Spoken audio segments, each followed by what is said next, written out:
Nembe mawon niat lan karepe ati minggah wonten ing Setinggil Kabupaten Pati sampun pinanggih panjenenganipun Gusti Patih Haryo Kencana.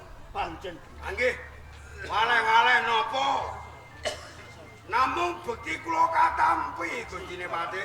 Kakang Sumali kabeh mau tak tampa kanthi becik an kanthi leganing manah ning ora liwat puja pangestuku kowe kang wajib manut. Oh ngaten nggih kula tampa. Mugi ndamele kapitayaning batos kula.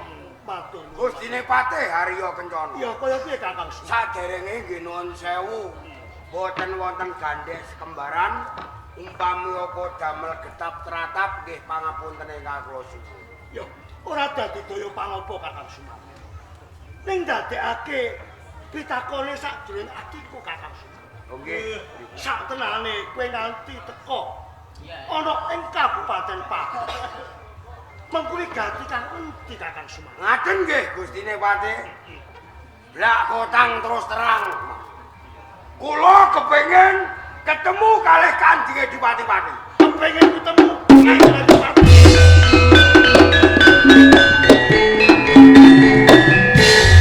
Kakang Sumali. Pripun? Ya sing gedhe pangapuramu ya. Nek dina iki kowe kepengin banget tinemu marang Kanjeng Adipati Kembangjaya ana ing Kabupaten Pati. Amarga kowe durung ngerti to. Nek dina iki lagi wae ana srasean para sesepuh, para pininter kang lumpuk manunggal dadi siji ana ing Pendopati Kabupaten Pati. Mula ya sing gedhe pangapuramu nek kowe kepengin munggah ana ing pendopo Agung Kabupaten Pati iki tak saha luwih. Kula sampean saha nek kula ajeng ketemu kalih Kanjeng Bupati Pati. Pancen kaya mangkono. Merga ten Pati wonten sarasean. Lagi kok malah tembung aneh sampean. Lho, kok aneh iki manggon iki Kakang Sumali? Nek Pati wonten sarasean. Monggo sampean iki wong ning negara Pati iki wong nomor 2 lho. Lah kok sampean mboten melu? Lah kok malah sampean ngetemoni kula? Iki lak mboten omong aneh. Kowe kandha sing kaya mangkono pancen ana benere. Ning aku ya wis nampa dawuh marang Kanjeng Adipati Kembangjaya kang supaya aku jaga-jaga sak jabane ing Kabupaten Pati. Oh nggih, nek ngoten nek sampean ming kepengin kang supaya nemoni nek ana tamu sing kepengin ketemu nggih. Ngeten mawon, api-apian aten sampean matur nek sing ketemu niki Sumali. Saka desa Klaling niate kepengin ketemu kalih Kembangjaya. Kakang Sumali. Iki tembung umpama lho ya. Nggih. Umpama kowe bisa lakon marang Kanjeng Adipati Kembangjaya, njur karepmu iki kaya ngapa? Aku kepengin ngerti. Nek bab karepe sampeyan nek wis ketemu arep apa?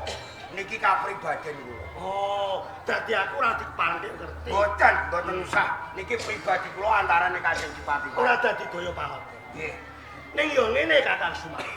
Ing arep aku ora wis kandha. Kok sapa wae sing bakal tinemu marang Kanjeng Adipati Kembangjaya? Sawetara iki dak atur sabar. Kangket Bramantya. Umpama kula meksa niku pripun? Umpama kowe meksa, ya aku sing malangi Kakang Sumali. Nek ngoten gedhe cilik sampean dadi watu sandungan kuwing kula. Lah nek kowe ngarani ya bisa-bisa wae. Ngaten nggih Gustine Patih. Kaya kepeksa tak jabut lehku ngajeni karo sampean. Arya Kencana. Kaya ngendi? Nek kowe malang kaya ondo, ganjil kaya wadon. Aku ora bakal. Semono uga aku Kakang Sunan. Amarga aku abot-abote kembang jauh. Para Kanjeng Adipati kembang Jaya. Nek kowe meksa bakal tak balekake. Ngono, Gol.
ora ana gunane lek ku ngajeni karo sampean.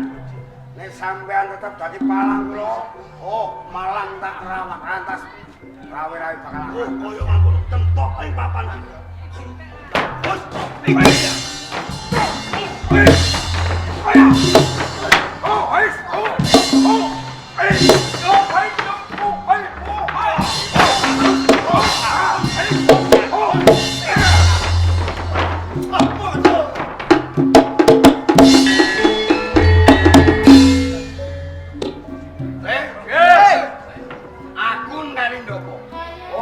Aku tak munggah pendopo Kabupaten Pati. Oh, semoga. Ayo.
Satoto anggenipun lenggah. Ugi kersa nampi pasegan pono krami saka ngersak. Duh Kanjeng. Sedaya menika sampun kula handatosaken bingahipun manah. Ingkang abdi boten suping aturaken sembah puji. Kula tampi mugi mimbu daya ing kasantosan. Mugi sumrambah ing kawula ing Kabupaten Pati. Kakang Harya Kencana. Nuniji, wonten dawuh Kanjeng. Para madya lan wusana salebetipun Kakang Harya Kencana kula pasrahi. Jagi dhateng kiwa tengenipun Kabupaten Pati awit Pati dinten menika nembe kemawon gadah damel. Iwun dene Kakang Harya Kencana minggah dhateng pendopo Kabupaten Pati. Wonten menapa? Duh Kanjeng. Pancen sedaya atur panjenengan Mikolas. Kula semanten panjenengan ngutusan dhateng kula kang supados. Jati katentreman sak jawinipun ing Kabupaten Pati. Sedaya menika sampun kula tindakaken. Nanging Kanjeng sak sampunipun kula jagi sak jawinipun ing Kabupaten Pati. Ing Kabupaten Pati menika wonten tamu Kanjeng. Pati kelawan tamu. Nuniji. Saking pundi Kakang Harya Kencana? Mboten wonten sanes. Saking kalih nggih Kakang Sumali. Lho. Tamune niku Kakang Sumali saking kalih. Nuniji. Lajeng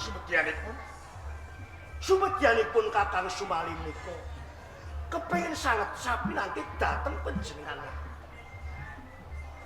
Ning kula menika mboten supe. Amargi kula menika anrat ngemban dawuh dhateng panjenengan. Kakang Sumali kula ndhakaken. Kersanipun kula aturi sabar sak pentawis. Ning Kakang Sumali mboten ngego babar pisan atur kula ngaten. Sabanjure Kakang Sumali meksa saged mboten saged minggat ngandhapi agung Kabupaten Pati sapinangke dhateng panjenengan.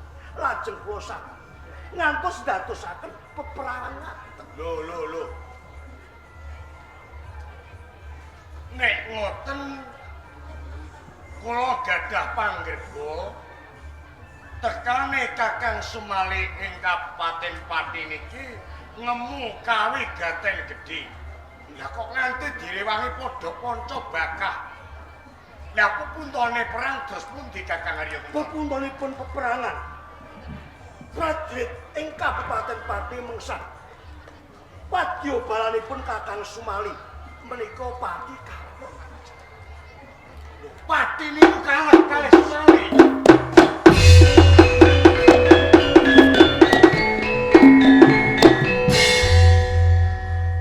Kakang lha kencana ampun guyon. Menika kula mboten kegojekan menika. Lho Pati niku kabupaten lho Kakang. Pati niku duwe punggawa. Pati niku gadah prajurit. Mungsuhe Sumali mung wong saka Karang Pradesan. Lho kok Pati kalah niku jane kalah napa ngalah? Duh Kanjeng Subara. Perkawis menika saestu. Kula ngertos kaluwihipun Kakang Sumali menika mangedap-edapnya. Kula jojok pusaka menika boten tumama. Napa nggih? Kuniji. Terus karepe Kakang Sumali nganti ngeduyu saya gawe onare Kabupaten Pati niku sing dikarepke napa Kakang? Pangapunten dalem Kanjeng. Perkawisipun Kakang Sumali antawisipun Kanjeng Adipati Kembangjaya. Kula kepengin ngertos, kula kepengin mitrang dhateng Kakang Sumali. Ning pawangsulanipun Kakang Sumali menika kula mboten dipun keparengaken ngertos. Aneh. Nggih mboten maitu. Pancen yen disawang sak pandurat Kakang Sumali iki kaya dening wong edan. Ning satemene ora edan. Nyatane rikalane babat Pati sing bisa madhanke negara Pati ora liya ya Kakang Sumali. Menika leres. Nanging nek tumindake Kakang Sumali sing ora nganggo awaton iki lah padha karo Kakang Sumali iki arep gawe brubuhe Kabupaten Pati to Kakang Haripurna. Pangapunten Kanjeng. Mbok menawi kemawon Kakang Sumali menika ngemuti. Kula nuwun.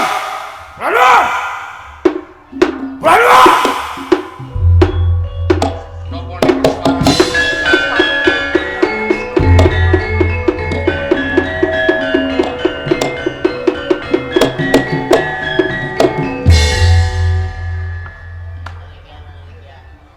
Kula nuwun. monggo Kakang Sumali monggo. Kakang Harya Kencana dipundhutke palungguhan. Kunci. Lah kok ngasta gaman Kakang Sumali.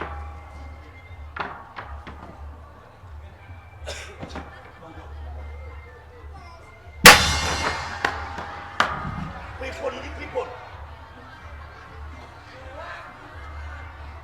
Ya wis ben wong dirusak ya barang-barange dhewe ae kok. Mbok menawa karek batine mbok piye? Menawi kemawon ngapa? Nop Kakang Sumali. Nyuwun pangapunten Kakang Sumali. Saya lemu.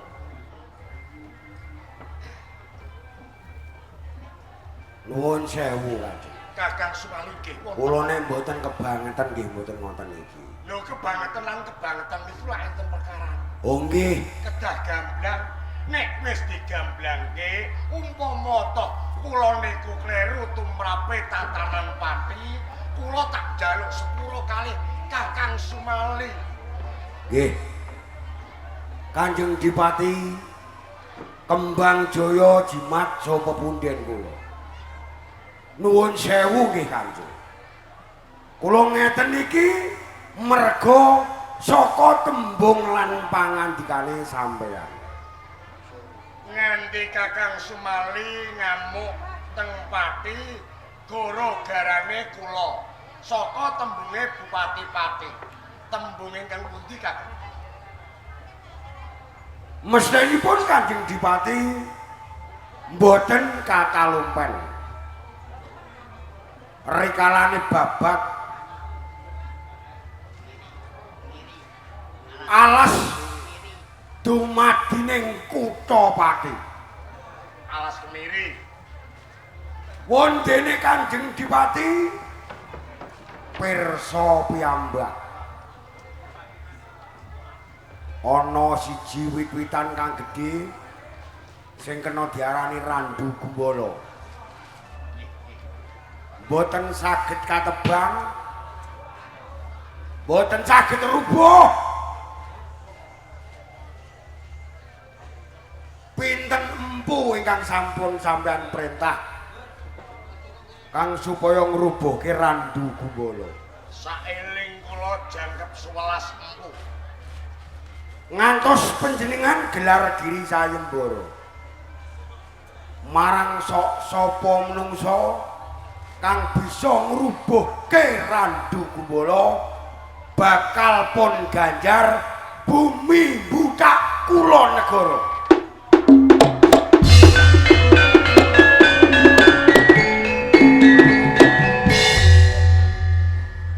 Akeh para empu boten kuwawi ngrubuhke Randu Gumbala.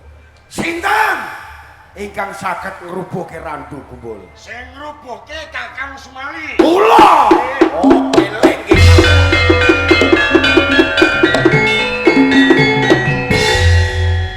Nek moten Kanjeng Dipati tasih kemutan. Kula babar pisan boten lali.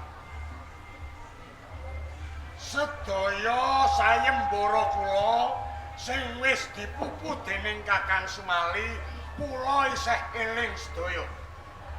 Saking menika Kanjeng Dipati, menawi Kanjeng Dipati tasih kemutan, umpama kula wong macul rampung macule kari nampa bayarane. Bener, nggih, leres. Lah niki dina niki ganjarane kula jaluk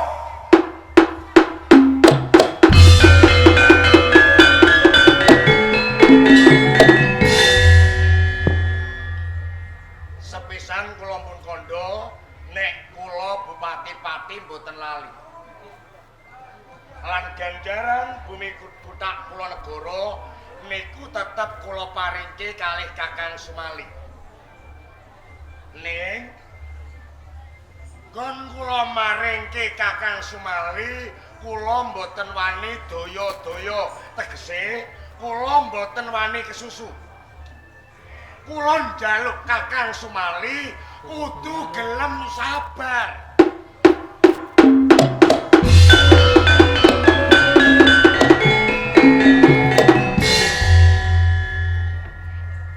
Ampun nesu riyin. Perkara niki iso dirembuk, rampunge perkara ora kudu nganggo nesu. sampeyan wenehke nanging kula kudu gelem sabar. Kedah gelem sabar, apa to dasare kok kula njaluk Kakang Sumali kados ngaten? Nggih, napa dasare? Kawula teng Pati niku mboten ngomongke Kakang Sumali dewi. Kawula Pati niku kathah. Lan iki dina Pati nedeng-nedenge mangun kabupaten. Mongko bumi butak kula negara niku mboten trima bumi sing ciut, nanging bumi sing amba. Nek kula ampi awur-awur njur maringke karo Kakang Sumali. Iya. Nek Kakang Sumali bisa nampa lan bisa nggunakake perkara iki. Mula iki bakal tak tata, tak rembung marang akeh punggawa ing Pati, mengko nek wis tak rembug, lagi tak pulungke Kakang Sumali. Sampeyan kandha kula kan sabar. Wong sabar niku ana watese lho Kanjeng. Sampeyan roh watu item napa mboten? Nggih ngerti ya. Ketetesan banyu, pendak rino, pendak esuk niku saya suwe saya dekok niku karate watu item atos. Napa mulai mingkul atine menungso? Umpun pireng pinten taun leh sampean janji nek bumi budak kula negara ajeng sampean paringke kula. Wiwit rubuhe Randu Gumbala nganti sakniki nembe 15 taun. Nembe 15 taun.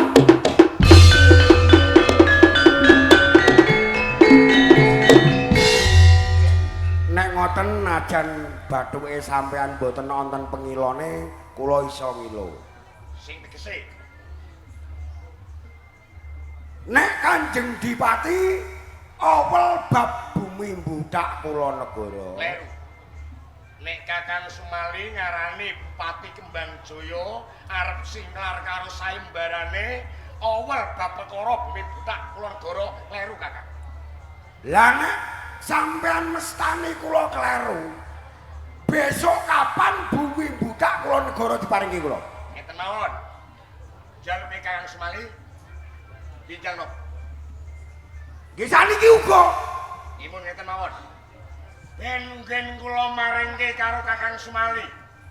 Iki ora mpyak awur-awur tegese Kakang Sumali entuk bumi budak kula negara ngiras entuk layang pepatokan sing kena diarani layang sertifikat. Aku njaluk tempo suwene 7 dina tak perintahe Punggawa supaya nggawe layang kuwi kang ditapak asmani Bupati Pati lan Kakang Sumali. Kula mboten butuh sertifikat. Lho, Butuhe kula niku lemah. oh, ora butuh sertifikat. Butuhe kula niki lemah. Bumi Bumi budak kula negara. Nggih. Mangke jenengan teng bumi budak. Mbeto sak napa mbeto truk mang pendet lemah atik mek pirang pikul monggo. Pripun? Kula kan teng bumi budak kula negara nggawa truk napa nggawa ikrak kan mek lemah bumi kula negara mriko. Menungso niku sing digugu apane? Tembunge. Lah Kakang Sumali tembunge jaluk apa? Butuhe kula lemah. Lah nek jaluk lemah ya njupuka sak kuwatmu. Nggo ngebreki sampean ben buangka. Oh, lho, ora usah nganggo nesu lho Kakang Sumali. Sampeyan iki menyang kabupaten sing sampeyan adep iki bupati. Lho. Lah nek sampean kandha bupati, sampean pangandikane kok lenga-lenye. Esok tempe, sore kedelai, sampean ajeng.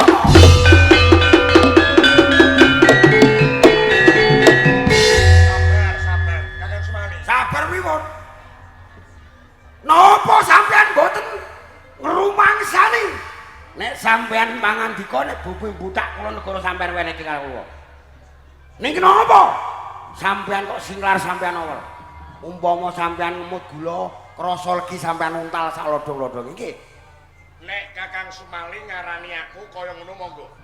Ning aku jejere bupati, aku aja nganti mengko dadi guyonaning kawula ing pati, ampyak awur-awur tundone sing bakal kesrempet ora sapa-sapa aku dhewe. Lah nek sakniki sampean kandhani kaya ngono, sampean karep-karep apa? Aku tak takon, Nggih, Kakang Sumali iki ngidak bumi ndi? Pati. Sing sampeyan nidak saiki keling kuwi wewengkon ndi? Pati. Sing wasani pati sapa? Sampean. Nah, kene kuwi ora manut karo aku. Mergo sampean cangkeme cocote ora kena dibuku. Wes, saya ngelamak aku mbok cocot-cocotke. Sumali. Mundur. Aku tak omong pisan karo kowe. Mungkari Kakang Sumali milih gelem sabar apa ora? Nek gelem sabar, bumi butak kula negara 7 dina tak kulungi kowe. Dadi sampean duwe patokan nek kula gelem sabar, sampean paringke kalih kula. Kanjeng Dipati, nek dina iki mbutak kula negara ora diwenehke aku. Saiki uga Sumali wani karo Bupati Paten. Bagus. Nek kaya ngono iki wis cetha, Kakang Hari Kencana. Rungokke ya Sumali. Gandeng kowe wis ora metu karo Bupati Pati. kowe nganggo karepmu dhewe. Aku jane wis buka ati kanggo Kakang Sumali, nanging Kakang Sumali buntoni atimu dhewe. Wiwit dina iki tak pukuhi bumi buta Negara.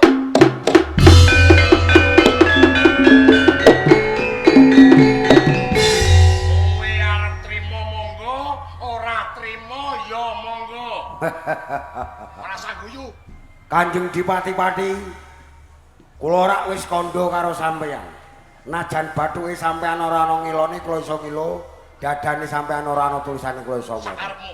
Nek sampeyan pun ngudal tembung butak kula negara sampeyan kuwi. Padha padangan nggih wani petengan apa dene. Sesuk apa saiki nek wani metu njaba tantene.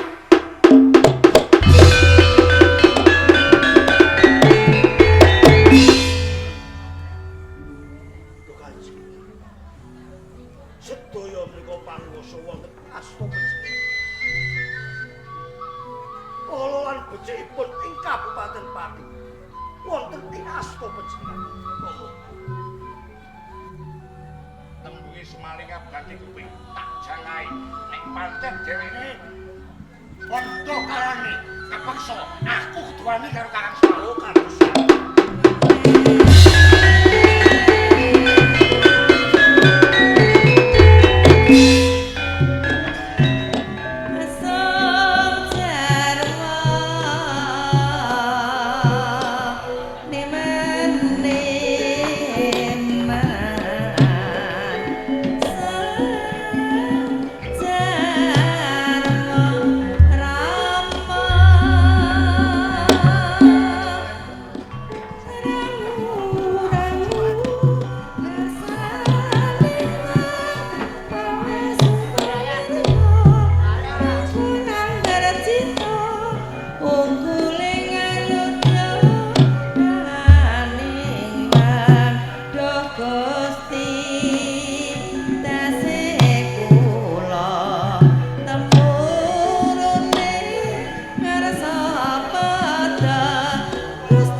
banyak persiapan.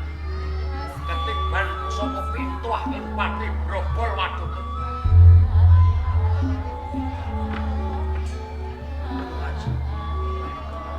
Kakang Hari Kuto. Remas remen.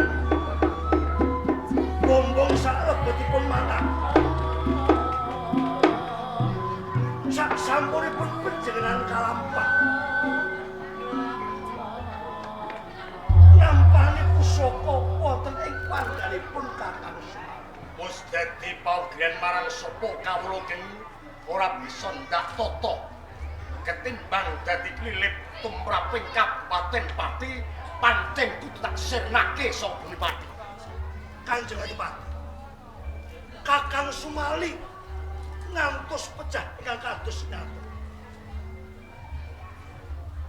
Namung saking pusaka panjenengan ingkang panjenengan ginakaken menika pusaka ingkang Kula nginaken bintuah ing Pati agul-aguling Pati pusaka Kiai Rambut Pinutung. Rambut Pinutung.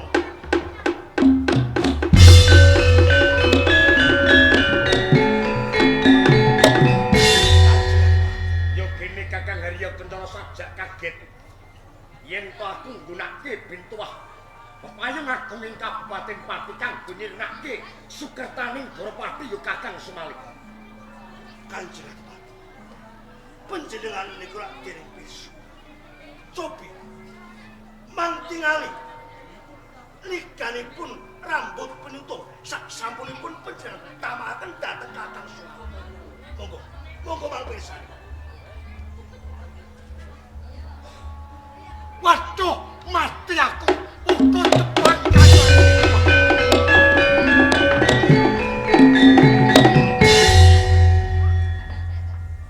Kakang Haryo Kencana Nuniji.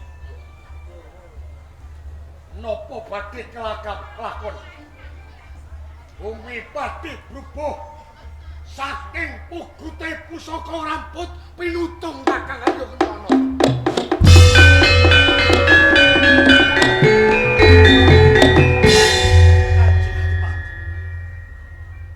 Sampunipun kula ngertos kedadosan ingkang kados nata perkawis pusaka Rambut Pinutung kula mboten saged kumecap Kanjeng.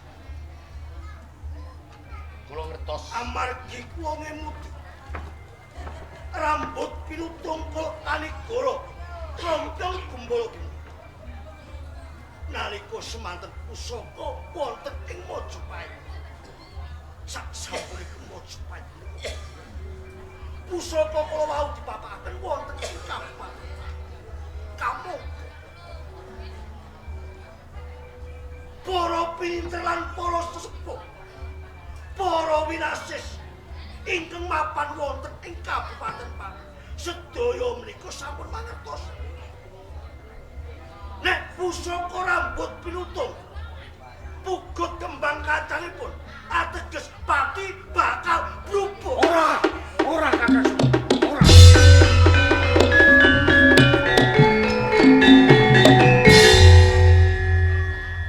Kakang Haryo Kencana ampun jeroaken perkawis menika. Kula pitados pugute pusaka Rambut Pinutung tartamtu wonten srana mulih saged paluya temah jati temah nirwala. Duh Kanjeng. Siraosa panjenengan menika ngucap pinakantos. Ning sak lebetipun batos kula saestunipun kula menika mboten saged kumecap. Pancen sedaya atur panjenengan menika leres. Sinaosa Rambut Pinutung pugut kembang kacangipun menika saged bali tumuli kados pawalipun ning kedah menika dipun tayuhan. Tegesipun dipun tayo Rambut Pinutung kedah dipun jamasi. Lajeng sinten wiku utawi empu ingkang kuwawon jamasi Rambut Pinutung. Monggo Kakang Hari Kencana matur. Nurji. Sak ngertos kula sak emut kula ingkang saged mangsulaken Iyoninipun rambut pinutung menika mboten wonten sanes. Wonten ing desa Kisari nggih menika Empu Bakri. Empu Bakri.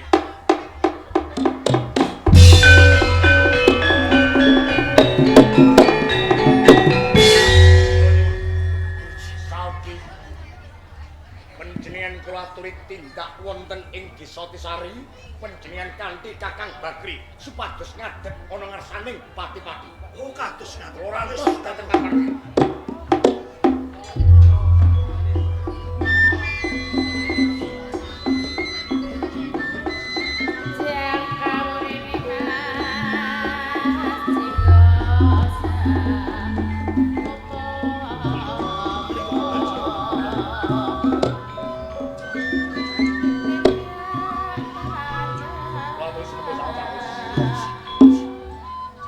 Kakang Bakri. Kanjenge Bupati Kembang Jaya. Saderenge kula nyuwun pangapunten. Dene kula nimbali dhateng Kakang Bakri nanging papanipun wonten setengahipun alas. Mboten dados menapa watone ngangersaken Kanjenge Bupati Kembang Jaya kados pikantuk kanugrahan Kanjeng. Matur nuwun Kakang Bakri. Kanjeng menapa kula nggadahi kalepatan lajeng panjenengan badhe paring pidana. Ampun kaleduk ing panampi teges kula nyuwun dhateng Kakang Bakri supados ngadhep ngersaning Bupati-pati. Teges Kakang Bakri niku gadah pat boten. Lajeng wonten wigatos menapa Kanjeng? Pati jroning bebaya Kakang Bakri. Pati.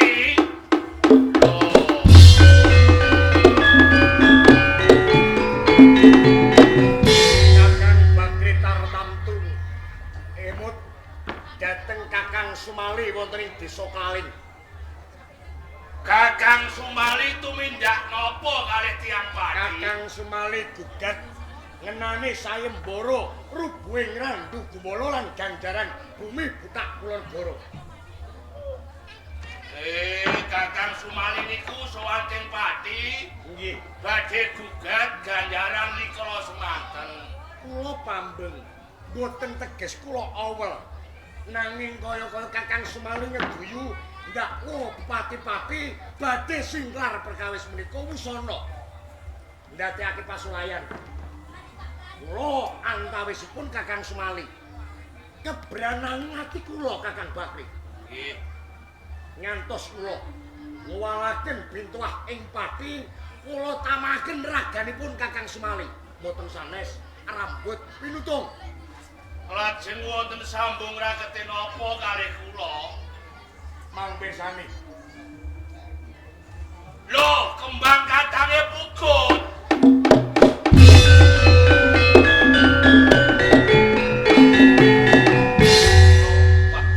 Saking ngaturi Kakang Haryo Kencana ingkang saged nayuh utawi jam masih rambut pinutung.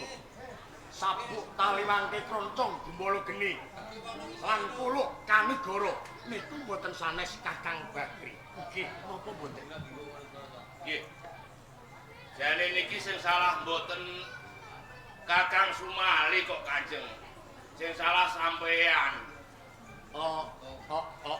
Sampeyan gadah utang kalih Kakang Sumali sampeyan mboten nyaur. Ning karep kula mboten ngoten Kakang Bakri. Lah pripun? Kula namung nyuwun perkawis menika ampun grusa-grusu. Awit sing kula ayomi menika mboten ngomongaken Kakang Sumali. Nggih kula ngertos. Panjenengan mesinipun sampun ngertos watak-watekipun Kakang Sumali. Piyambakipun nek nggih, nek boten nggih boten. Lho ngantos sak menika dereng wonten piwangsulan ganjaran saking sampeyan. Lumrah nek Kakang Sumali kan tumindak ngaten. Sanding ngaten mawon. Reh ning pati niki nembe kemawon kesaputi mendung kang Angendanu kegawi saking pusaka rambut pintung. Nggih, saged kula badhe budidaya amrih sagedipun ngaten Kakang Bagri saged. Nggih saged. Menawi pinten dinten anggenipun Kakang Bagri nayuh pusaka rambut pinutung pintu Apati. Kula nyuwun wektu 40 dina. Namung sekawan dosa dinten. Nggih. Monggo.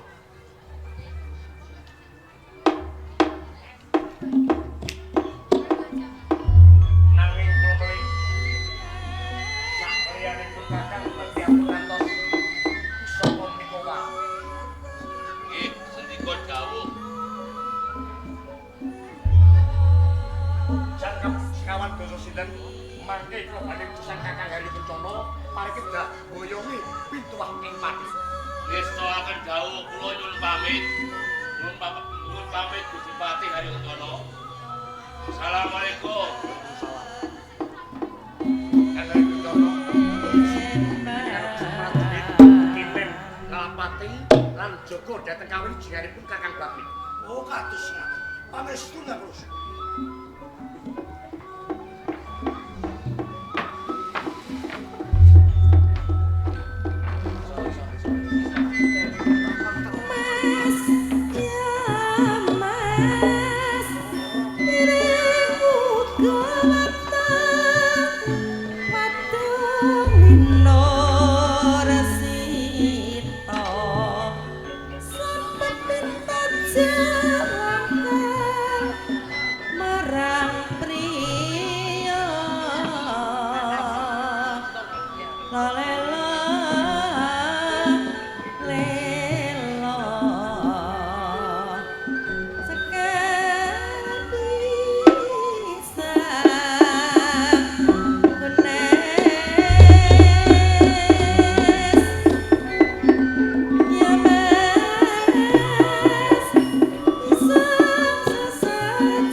Muga-muga wae Kakang Bagri iki ora luput apa-apa.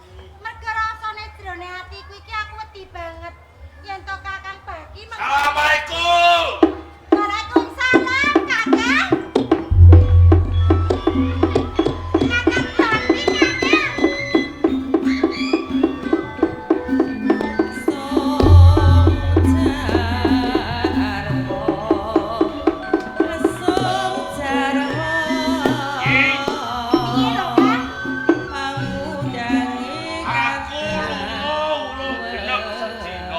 Lho wis 3 dina ngono kok. Wis 3 dina piye? Lho sampeyan iki pilih entek ta piye to?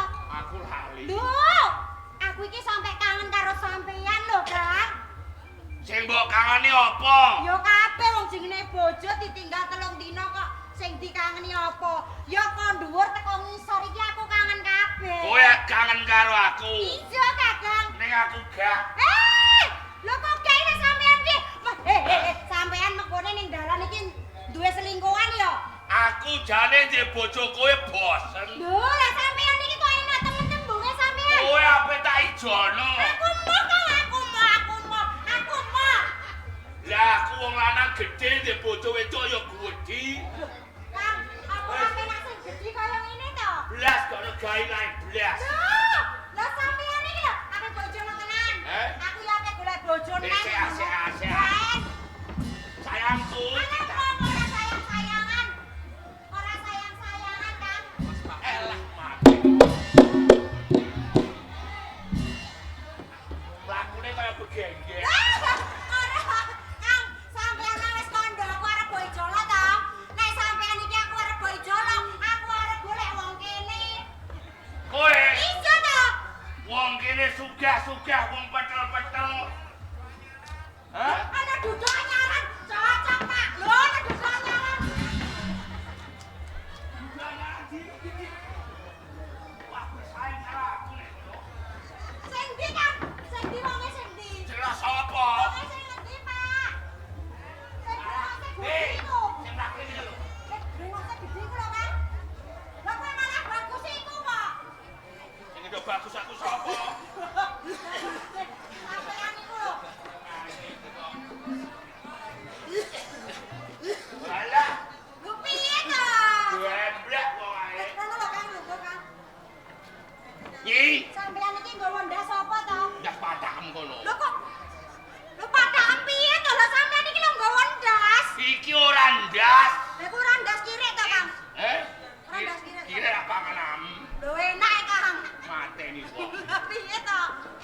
wedok pamane iwak iki. Sampean mesti kesel to, Kang? Hmm? Sampean iki nek pati mlaku apa ngojek? Numpak odong-odong. Lah sampean mau kokone jam pira? Teko omah ya jam pira ngono. Aku Iya, kokone jam pira? Omah jam pira? bocah iki ndak kudu ape, Cah? Lah wong wis 3 dina ya wis wayahe lho, Kang. Kang. Kupingku jublek ambek anak. Lah sampean iki nggawa apa? Iki ora ndas kirik iki. Lah ndak sapa, Kang?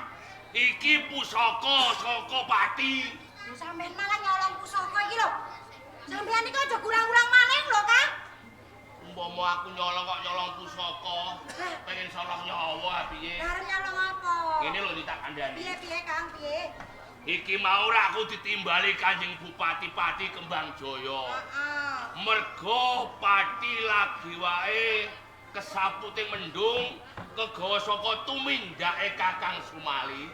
Terus piye, Kang? Kakang Sumali teko ning Pati gugat ganjaraning bumi butak kula negara nganti tekan Kudus. Nganti seprene ora diwenehno. Iku jane arep dijaluk. Iya. Sing salah jane ora Kakang Sumali karo Bupati Kembangjaya. Awel ning piye meneh durung dikala mangsane nek bumi butak kula negara nganti tekan Pati iki diwenehno Kakang Sumali. Terus geger perang. Lho sampean nang ngono gelut. Ora urusanku kok.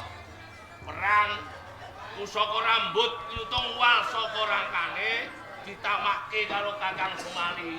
Iki pusaka kok pusaka embut-embut iki pusaka apa lek, Kang? Embut-embut Lha apa? rambut pinutung. Rambut. Iki pusaka papat saka Pati. Rambut pinutung, Siji, kolok kanigara, loro, sabuk tali wangke, telu, rontong gumbologni. papat yo, Kang. Ya, iki Kakang dikongkon ayuh jamasi pusaka iki. Kok jamasi iki, Kang? Aku njaluk wektu suwene 40 dina. Mula aku tak nyepak Gurampen tak adus keramas. Aku tak adus keramas, nek bar adus keramas tak nyepake Gurampen kanggo jamasi pusaka iki. Ning Piye, Kang? pusaka iki gawanen kowe. Aku wedi ta aku nek bledos piye? Dadi mercon ta apa? Lho piye lho pusaka ngono Wis lho. ngene. Pusaka iki gawanen. Iki tak gawa, Kang. Aku tak adus keramas, Ning. Aku weling karo kowe ya, Nyi. Meneng apa, Kang? Aja pisan-pisan pusaka bapak caca iki wal saka awakmu. Nek nganti kedadian wal saka awakmu, gantine nyawane sing ilangno. Aku wedi Kang nek ngono aku mah. Mulane sing ati-ati. Iki kudu nek turu ya tak gawa ngene. Pokoke ngalor ngidul kudu mbok kempit. Tak kempet tak indek, Kang. Iya, aja adoh saka awakmu, ya. Ngono ya, Kang. Wis, aku tak adus dhisik, ya. Niras pantes tak nyepake Gurampen kanggo njamasi pusaka iki. Mlengku lho aja lali. Aja nganti wal saka awakmu, ya. Aku ngrengake lho Kang nek atus. Iya. Aku wedi lho. Ora ana apa-apane kowe celuk-celuk aku. Aku pura-pura ya, Kang. Ya. Yo. Wis. Ah, sing hati-hati Kang nek kaki lho.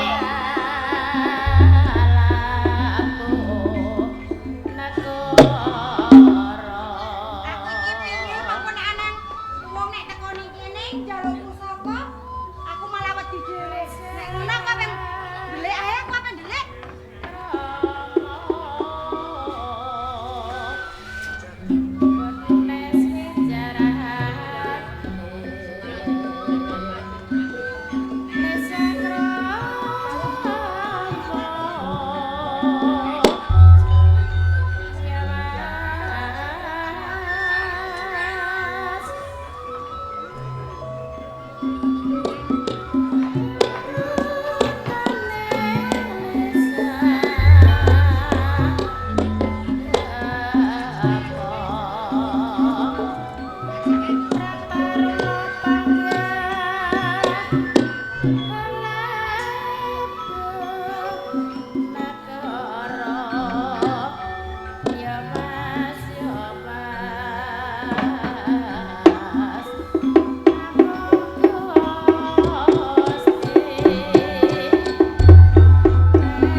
rasane atiku kok ora kepenak.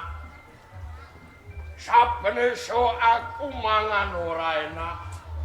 Nganti ngancikno bengi aku ora bisa turu. Isine mung klisak-klisik wae. Ning sing tak lakoni saben dina iki kok rasane ya wis beda.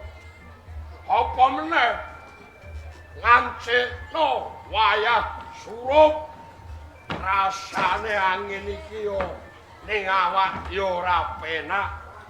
Apa meneh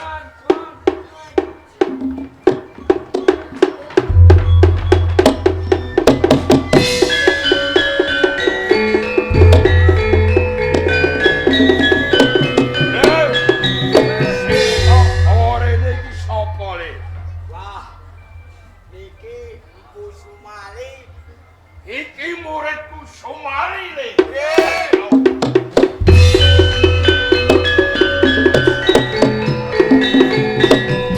Wah, ya jane kok ngemu getih ngene iki mau kena apa? Ketubak, Hah? tubak, Ono tumbak. nggih. Iki malah dibarblut.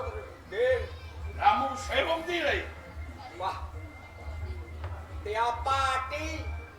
Wong pati. Nggih. Wah, jujune rakyat tanggep piye wae kok Sumali tau tak kolot ngelmu le. Nggih. Ora usah padha bingung. Tak kambanane Sumali le. Nggih.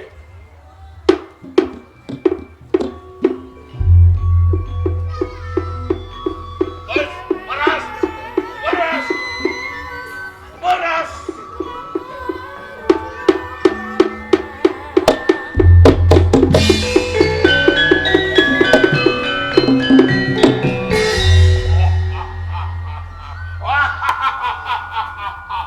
Sumali, Sumali. Oh, guru. Kok nganti mbok rewangi. Dadamu ngemu getih. Gegermu doa-doa. Jan iki mau kena apa kowe le? Cekake kula gugat kalih wong pati, merga wong pati wis singlar karo janji. Lah sak banjure Kembang Jaya kepiye? Kula ditamani Pusaka Kembang Jaya, terus kula mboten eling sekabehane niki wae. Dadi kowe gletak ngono ya le. Wah, jujune le. Sumali rakyat tanggep piye wae kaya tau meguru karo aku le. Mula niku sang guru, kula nyuwun niat kula Bupati Pati kudu kalah kali kula. Ora usah khawatir. Kowe kepengin mirang-mirangno Kembang Jaya gampang. Carane pripun? Wis melu aku kene. Yo. Melu kene le.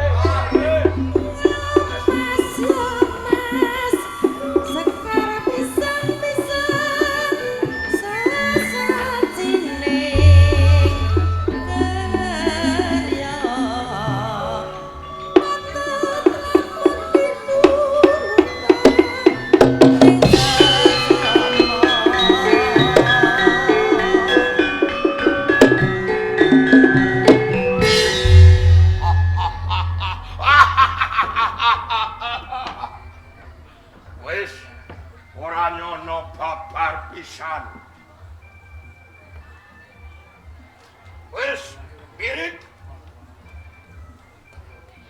Mirip karo sapa kuwi? karo Bakri le. Aku wis mirip karo Bakri. Ah, bener.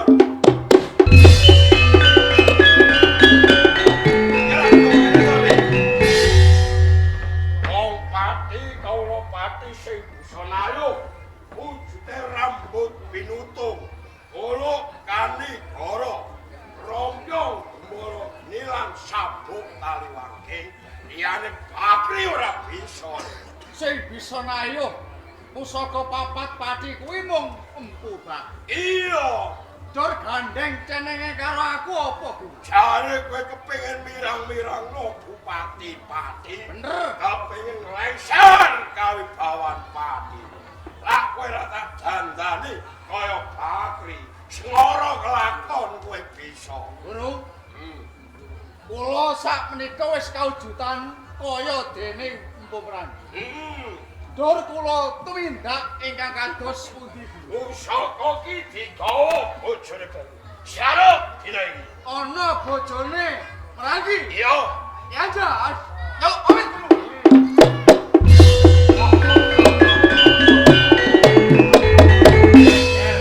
Orang panorane pati bakal geger. Kembang Jaya bakal kehilangan kowe musuh karo muridku Sumali. Tak delok saka kadoan kowe le.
Jajane nggonku teko ning kene iki sepisan. Aku kangen karo Mbak Yuanja. Lah tenan to, mesti kangen karo aku. Sing angka loro yu, Piye nek? ana perkara sing bakal tak kandhakake karo Mbak Yu. Mesti perkarane kowe seneng aku to. Iya, Wah. arep kondo ngono to, ora usah isin ning kene iki ora ana wong. Anane aku karo kowe. Ora ana wong. Ora ana wong lho copo ora ana wong. Lah semono ki iki kok arane apa? Lah iku kursi ngono anggap ae kursi yo. Ora ana wong ae loro-loronan ae ora usah isin. Ora ngono yu. Piye to? Panas ngene kok ngedek kemra karuan. Apa kira sumuwen ta piye kok? Aku kira ndek sumu nek ketemu wong bagus iki aku malah seneng ra ndek sumu. Tenan. Iso mumpung kangamu iki ra omah. Ayo mlebu sedelok. Lho kok mlebu sedelok? Lah kuwi ki ape mbok jak apa Lah gelem apa ora wong gratis aku ora gelem iki lho. Kok gratis iki? Arep mbok kapake aku iki. Iki ora usah selak, sakjane kaya seneng aku to. Ayo, kondo rasa isin, ayo. Ngene lho yu. Piye? Janjane aku yo seneng karo kowe. Ning aku iki ndek perkara sing bakal tak kandhakake karo kowe. Kondo wae rene nyedak. Saurunge aku iki awor karo Mbak Yuanjar, aku tak kondo luwih dhisik ngono piye? Ya bloko wae kok menawa Mbak Yung kowe iso sabiyantu karo kowe lho.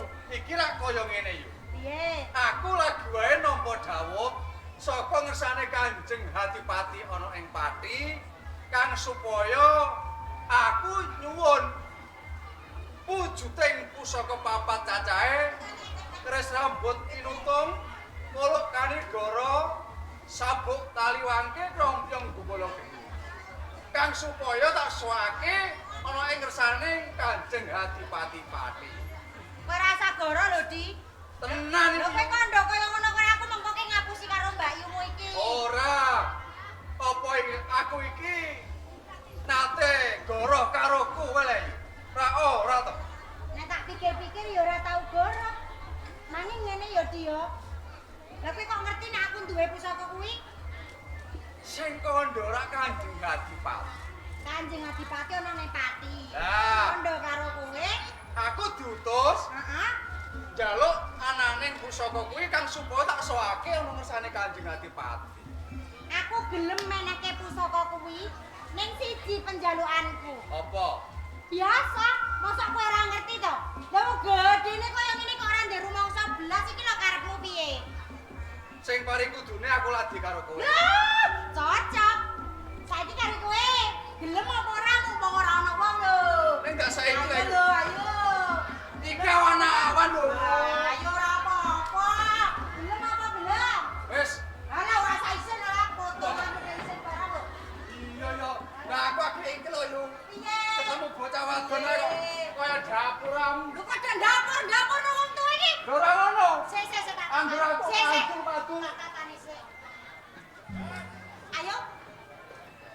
Kira-kira aku iki ngatasi ta ora? Lah kari kowe bar jamu ta urung? Jamu aku urung pernah. Ayo tak jamukno sik. Tak tukokno jamu. Ora usah jamu-jamunan wis. Karepmu apa? Aku bakal ngadeni. Jamu kae lho nek noletem jare ndek jamu. Takok leno nek isih aku yo gelem. Gelem? Gelem. Ayo ayo.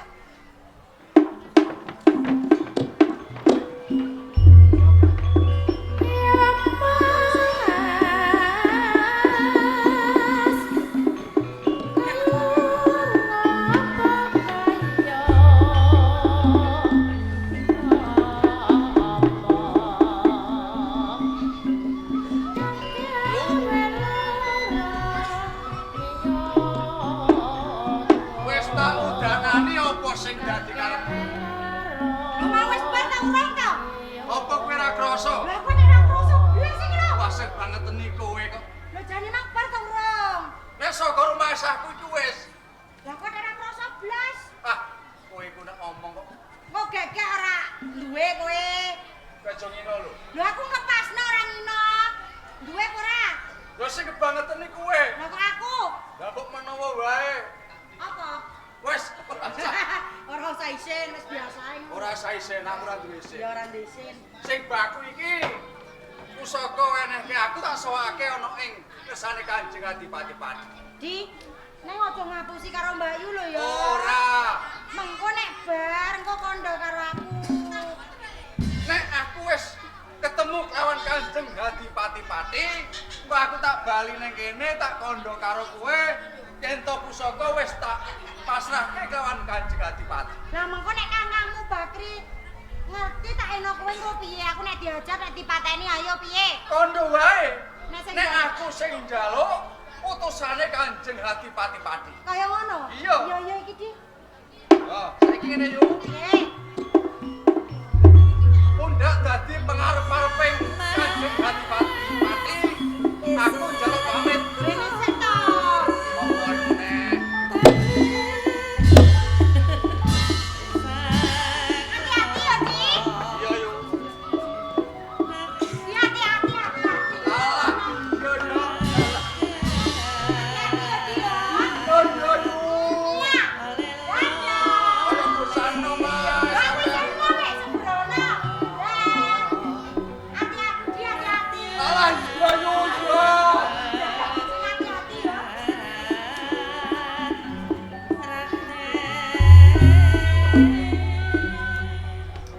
Cilaka.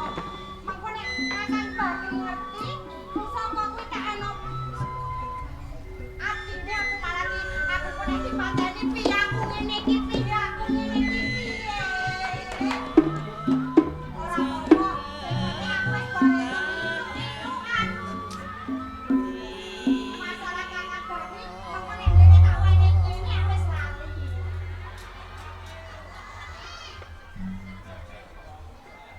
Duh, sampean Kang, aduh, Kakang, halo Kakang Bakri, Kakang, aduh, duh, sampean kok melayu lho Kang, Kakang, Kowe iki klebon rawe ta apa? lah aku iki arep-arep karo sampean lho rene. Sik. Ya itu kok daul-daul Iki masih terak angin kono mau lho Kang. keterangan kok ngono. Lah piye wong jene angine bantere ora majek. Jadi kok teles. Iki mau isa-isa kan. Biasane saya teles ora kono kok. Lah sing terus ndi kok Kang iki?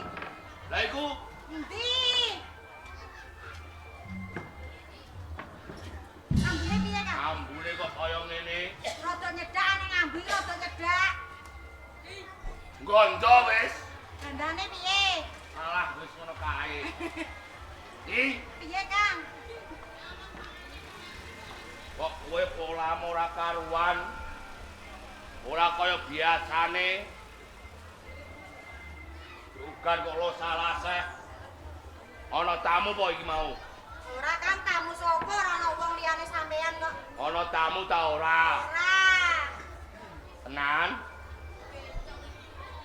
Ngene iki Iya, Kang. wis wayahe, wis wektune pusaka papat kuwi bakal ndak tayuh tak jamasi. Mengko iki wis jangkep 38 dina kari 2 dina. Saiki pusaka cukup tak jamasane ya.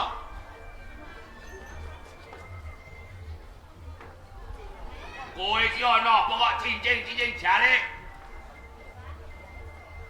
Pusaka gawa mrene tak jamasane karek 2 dina Kanjeng Bupati iki teko ning kene.